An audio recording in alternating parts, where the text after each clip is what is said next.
what has 80 years of studying humans taught us about happiness?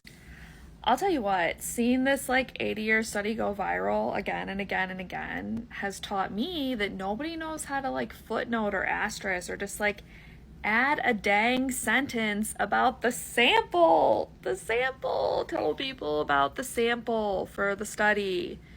Sample is just like a researchy way of saying like who are the people that were included.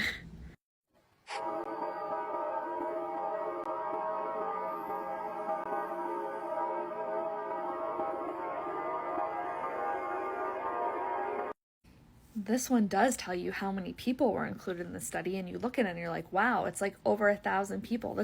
These lessons must be like really true and really important because that's like so many people, and I'm a human and this must apply to me, right?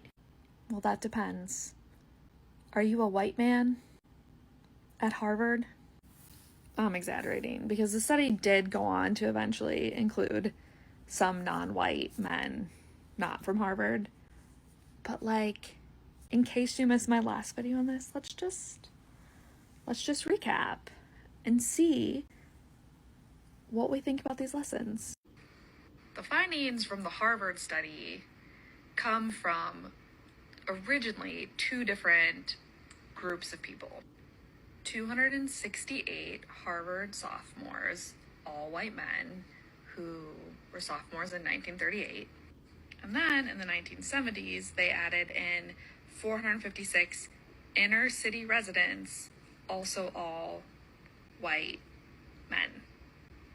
At some point, and I'm not exactly sure when, because there's an article from 2017 in the Harvard Gazette that says over a decade ago, but that's not super precise. But at some point, they started including the wives of these men in the study as well. And they're now also including the children of the original men in the study. Is it amazing that there is like an 80+ year study going on? Yes, that is amazing. I think what gets me is that like when the study started, it was a study of adult development and it only included white men. And like now, it's sure, like it includes the spouses of white men and the children of white men, but this still just kind of seems like a pretty biased sample to be saying it's a study of adult development. Like, if I'm reading a study of adult development, I want it to be a pretty diverse and inclusive sample, and it just like irritates me that this is not perhaps intentionally from the authors or the researchers, but by people reporting it and sharing it, like making it sound like this like adult study, like, well, look what we can learn about adults, and it just like really goes back to white men. Now, am I looking at these like viral videos or Twitter, X, whatever, things about like lessons people have learned about humans and thinking like, ugh, these are like such bad lessons, like we shouldn't be sharing these? No, like they seem fine, you know? That's the moon and it's really distracting me. That's wild, right? Through the blinds.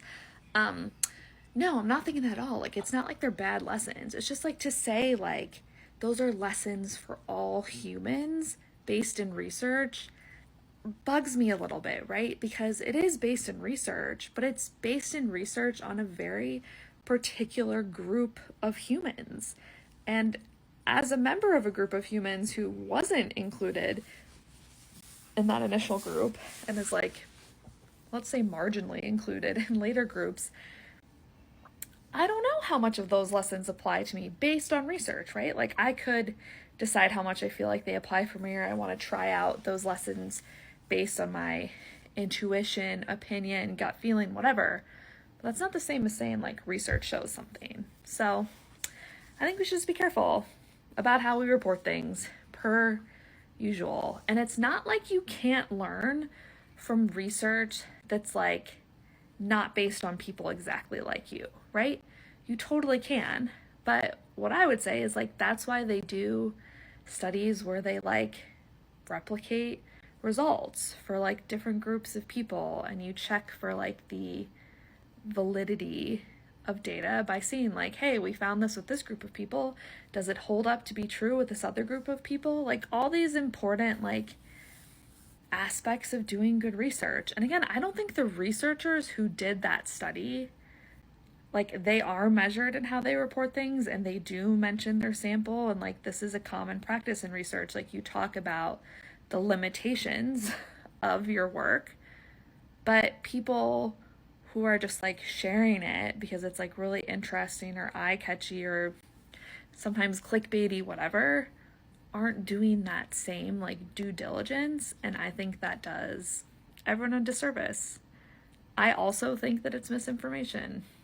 It's not lessons on humans if like all types of humans weren't represented. So before you share a fact or stat or fun little lesson on the internet that allegedly came from research, do the right thing. Tell us the full context. Hey, who's this data on? What year was it collected? Honestly, just like starting with those two things alone would be like really amazing. And then like provide a link to the study or like the author's name of the study. There's more things I would ideally want you to share, but I think like those three, right? Like, hey, where the heck did this data come from and in what year? And then P.S. like, here's how you can easily find the study if you want to learn more.